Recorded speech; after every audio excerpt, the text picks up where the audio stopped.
المشاهدون الأفاضل، طيب الله أوقاتكم أينما كنتم بكل خير. أحييكم من الفضائية الإريترية وأقدم نشرة أخبار هذا المساء، ولكن قبل العناوين إلى حضراتكم هذا التنويه. بسم الله الرحمن الرحيم، الحمد لله رب العالمين، والصلاة والسلام على سيدنا محمد وآله وصحبه أجمعين. نفيدكم بعدم ثبوت رؤية الهلال هذا المساء، وعليه فسيكون الغد الثلاثاء تكملة رمضان 30 يوما، ويكون بعد غد الأربعاء 10 من إبريل 2024 إن شاء الله غرة شهر شوال وعيد الفطر المبارك لعام 1445 هجرية، على أن تكون أيام الأربعاء والخميس أيام عطل رسمية. وكل عام وأنتم بخير. دار الإفتاء والشؤون الإسلامية. إلى عناوين الأخبار. إحياء اليوم العالمي للصحة.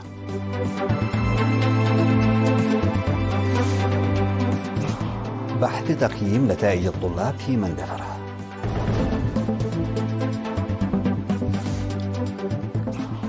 مجلس الإقليم الأوسط يعقد اجتماعات للشعب.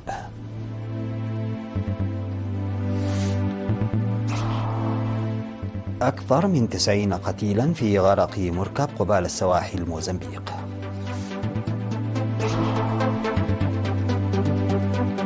لافروف يصل إلى الصين لإجراء محادثات بشأن أوكرانيا. أول مناورة بحرية مشتركة بين الولايات المتحدة واليابان واستراليا والفلبين. تم الاحتفال بيوم الصحة العالمي على مستوى البلاد في أسمرة في 8 من إبريل تحت شعار الحصول على الخدمات الصحية حقي. وأوضح المدير العام للصحة العامة في وزارة الصحة بالإنابة الدكتور عندبرهان تسفازيون في المناسبة التي شارك فيها مسؤولو أقسام وزارة الصحة وممثلو مكاتب الأمم المتحدة في إريتريا إن السياسة الصحية الوطنية المبينة في الميثاق الوطني والسياسة العامة ترتكز على الرعاية الصحية الأساسية، مشيرا إلى الجهود المستمرة لتوسيع وتطوير الخدمات الصحية وضمان حصول المواطنين على خدمات جيدة. وقال إن الدعم العالي للخدمات الصحية وحملات التوعية لتغيير العادات وتقوية القدرات المهنية وإرساء المؤسسات الحديثة وتجهيزاتها وضمان جودة وكفاءة الخدمات التي تركز على المريض وتعزيز المشاركة المجتمعية وغيرها من الاستراتيجيات وجزء من المبادئ التوجيهية. وذكر بأن 70% من الشعب يحصل على الخدمات الصحية في نطاق 5 كيلومترات و80% في نطاق 10 كيلومترات. وأوضح بأن القدرات البشرية تزداد سنويا بنسبة 4% من حيث العدد والمهارات، وزادت نسبة التطعيم بنسبة 98% والنوعية بنسبة 12%، وانخفاض كبير في معدلات الإصابة بالأمراض المعدية، وبلغ استخدام المراحيض نسبة 80% في المناطق الريفية. وأوضح ممثل منظمة الصحة العالمية في إريتريا الدكتور نوسنو إيجيوفور إنجاز عمل فعال على مستوى المنطقة في السنوات العشر الماضية بمشاركة نشطة من الدول الأعضاء، وازدياد عمر المرأة الإفريقية من 54 إلى 67 تقريبا من عام 2000 إلى عام 2020، وانخفاض وفيات الأمهات بنسبة 33%، وانخفاض معدل وفيات الأطفال دون سن الخامسة بنسبة 50% من عام 2000 إلى عام 2017، وانخفاض الإصابات الجديدة بفيروس نقص المناعة المكتسبة الإيدز في إفريقيا بنسبة 44%، والوفيات الناتجة عنه بنسبة 55% من عام 2011 إلى عام 2021، وانخفاض وفيات السل بنسبة 26%. وأشاد بالجهود المبذولة لضمان التغطية الصحية الشاملة. ويتم الاحتفال بيوم الصحة العالمي الذي يحتفى به سنويا في 7 من إبريل للمرة 28 على المستوى الوطني وللمرة 76 على مستوى العالم هذا العام.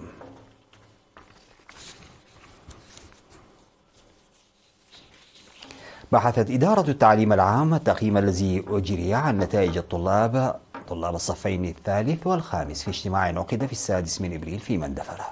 وأوضحت مسؤولة فرع التقييم والامتحانات الوطنية في قسم التعليم العام الدكتورة حليم محمد في الاجتماع الذي شارك فيه مسؤولو أقسام وزارة التعليم والمدراء إن الهدف من البرنامج هو معرفة المدارس على نتائجها وتبادل الخبرات، مشيرة إلى أن التقييم الذي أجري للمرة الخامسة بمشاركة 83 مدرسة 22 منها من مدارس الإقليم الجنوبي. وذكرت بأن التقييم أظهر الدور الكبير للمعلمات في العملية التعليمية، مضيفة أنه من المشجع أن يشاركن معلمات ومديرات في عام 2023 بصورة مختلفة السنوات السابقة. وقال مسؤول وحدة تقييم المعلمين الأستاذ تركو كيداني إن التقييم تضمن عوامل تشمل جنس وعمر الطلاب والخبرة والمستوى التعليمي للمعلمين، بالإضافة إلى إنجازات الطلاب في المناطق الحضرية والريفية. وشرحت بالأرقام النتائج التي تحققت في الإقليم الجنوبي. وأوضح مدير المناهج السيد إبراهام رؤسوم إن التقييم يلعب دورا مهما في عملية التعليم، ودعا المعلمين لتحديد نقاط الضعف لديهم والمشاركة بشكل أكبر في مساعدة الطلاب. من جانبهم دعا المشاركون لاستمرار البرنامج لأنه يقدم صورة واضحة، واقترحوا تقييم دور تدريب المعلمين والنظر لنتائج الدعم الإضافي بشكل واضح، وخلق الأرضية لطباعة الكتب التحضيرية للمعلمين ونشرها وتوزيعها وتنظيم ورش العمل التعليمية. وكان التقييم لنتائج طلاب الصفين الثالث والخامس الذي يقوم به قسم التعليم العام قد أجري عوام 2001 و2008 و2015 و2018.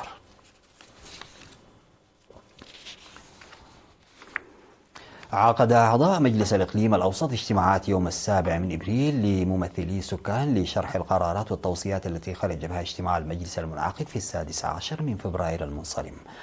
وقدم الأعضاء في الاجتماعات التي عقدت في 8 قاعات بحضور الجهات التنفيذية المعنية في الإقليم ومسؤولي الجبهة والاتحادات الوطنية، قدموا توضيحا على الأنشطة المنفذة العام الماضي وبحث الاستفسارات والطلبات الآنية للشعب.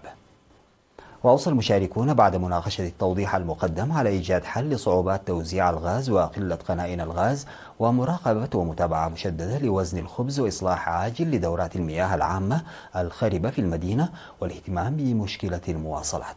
ودعا أعضاء المجلس الشعب لضمان الحفاظ على أمن المحيط والمشاركة الفعالة في أنشطة حماية التربة وحفظ المياه ونظافة البيئة، وتنشئة الطلاب والشباب بقيم المجتمع، وتعزيز دور أولياء الأمور للحد من السلوكيات الشائنة، والعمل القوي لمحاربة العادات الضارة المتمثلة في زواج القاصرات وختان الإناث. تلقى 235 من أعضاء الفرق العسكرية التابعة للقيادة الغربية دورة تدريبية بالتعاون مع ضابط التعبئة والإعلام في وزارة الدفاع في الفن والرياضة.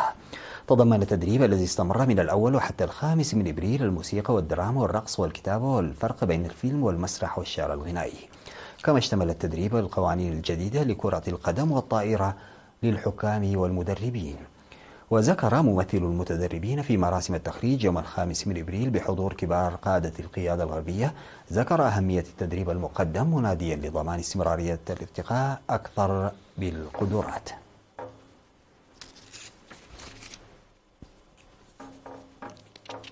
يقوم سكان عد حروة في ضاحية عد مركجة في مديرية ابن حيلي بجهود مشهودة في الحفاظ على الأشجار المعمرة. وأوضح السكان المهنيون الزراعيون إنه وفقا للتقاليد القديمة في المنطقة يتم الاعتناء بالأشجار الكبيرة وحمايتها بشكل صحيح لأنها مصدر جمال وظل. وذكر مسؤول مكتب الزراعة السيد منقس طعامي أن الأشجار المستوطنة المحمية لها فوائد وأهمية عديدة، وحث السكان على زراعة أشجار جديدة إلى جانب الحفاظ عليها وحمايتها. في غضون ذلك يقوم سكان دكسا في مديرية السجانيتي بأنشطة حماية التربة وحفظ المياه من 14 من مارس الماضي. وأفاد خبير حماية التربة وحفظ المياه المهندس هيا جبر مسقل إنشاء سعة 527 متر مكعب، مشيرا إلى مشاركة 170 إلى 200 شخص في النفير. وكذا مدير ضاحية دكسا السيد هيلا مريم دسالي على مواصلة العمل بقوة لدوره في الإنتاج الزراعي والاستقرار البيئي.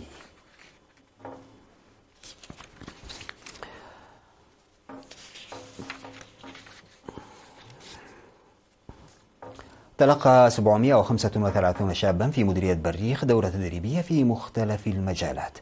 وأوضح مسؤول الاتحاد الوطني للشباب والطلبة في المديرية الشاب للثقال قبرآب في مراسم التخريج في 6 من إبريل إن التدريب اشتمل على تربية الدواجن والنجارة والحدادة والإسعافات الأولية وتركيب الصحون اللاقطة وصيانة أو صناعة المواقد والتصوير والتمثيل والرقص وتصفيف الشعر والإدارة والقيادة.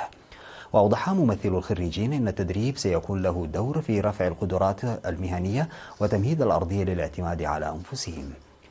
ودعا مدير مديرية بريخ السيد تسفوف السهاسين المتدربين لتطوير القدرات المكتسبة بالعمل الدؤوب وإحداث التغيير في في حياتهم المعيشية.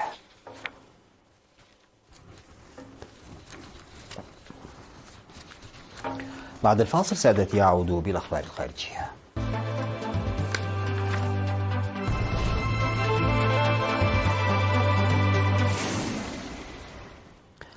قضى 90 شخصا على الأقل في غرق مركب صيد مكتظ كان يتم استعماله كعبارة قبالة الساحل الشمالي لموزمبيق وفق ما أعلنت السلطات المحلية. وأفاد مسؤولون أن القارب الذي كان يحمل حوالي 130 شخصا واجه مشاكل أثناء محاولته الوصول إلى جزيرة قبالة إقليم نامبولا. وقال وزير الدولة لإقليم نامبولا خايمي نيتو لأن القارب كان مكتظا وغير مناسب لنقل الركاب انتهى به الأمر إلى الغرق. وأضاف أن من بين الضحايا عددا كبيرا من الأطفال. وأوضح نيتو أن معظم الركاب كانوا يحاولون الهروب من البر الرئيسي بسبب الذعر الناجم عن معلومات مضللة حول تفشي الكوليرا. وقال المسؤول إن فريق تحقيق يعمل على تحديد أسباب كارثة القارب.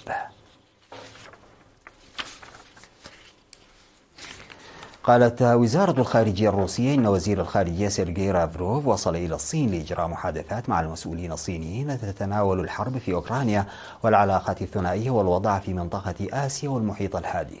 وكانت موسكو قالت في وقت سابق إن سيرجي لافروف سيتحدث مع نظيره الصيني وانغ يي حول سلسلة من الموضوعات الساخنة التي ستشمل أيضا التعاون المشترك فيما يتعلق بالمنظمات الدولية مثل الأمم المتحدة ومجموعة العشرين. وقال شي في اتصال هاتفي مع بوتين الشهر الماضي إن الجانبين يجب أن يعارضا بحزم تدخل القوى الخارجية في الشؤون الداخلية في إشارة واضحة إلى الولايات المتحدة.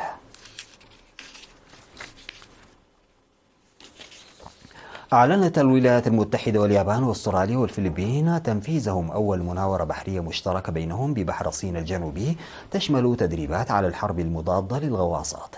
وقالت وزارات الدفاع في الدول الأربعة في بيان مشترك إن قوات الدفاع المشتركة للدول الأربعة ستجري بشكل مشترك نشاطا بحريا مما يظهر التزاما الجماعي بتعزيز التعاون الإقليمي والدولي لدعم منطقة المحيطين الهندي والهادي لتكون حرة ومفتوحة. وتأتي هذه المناورات قبل أيام من عقد الرئيس الأمريكي جو بايدن أول قمة ثلاثية في 11 من الشهر الحالي مع رئيس الوزراء الياباني فوميو كوشيدا والرئيس الفلبيني فرديناند ماركوس لمناقشة العلاقات الاقتصادية في منطقة المحيطين الهندي والهادي.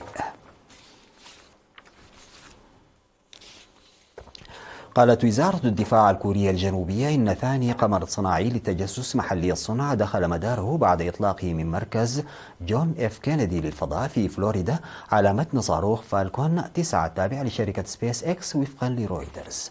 ويأتي ذلك بعد إطلاق أول قمر صناعي للتجسس في سيول إلى مداره من قاعدة القوات الفضائية الأمريكية في كاليفورنيا في ديسمبر.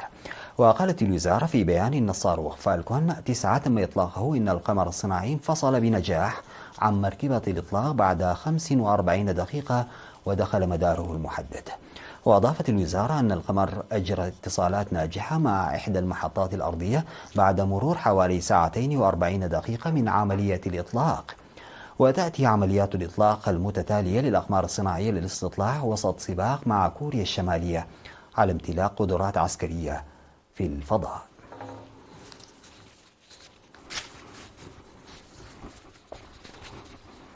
أختم هذه النشرة بتذكير بالعناوين. إحياء اليوم العالمي للصحة.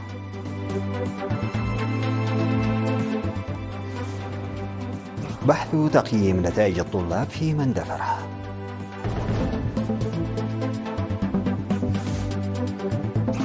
مجلس الإقليم الأوسط يعقد اجتماعات للشعب.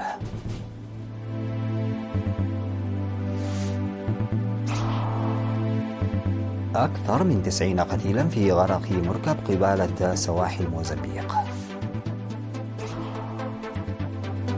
لافروف يصل إلى الصين لإجراء محادثات بشأن أوكرانيا.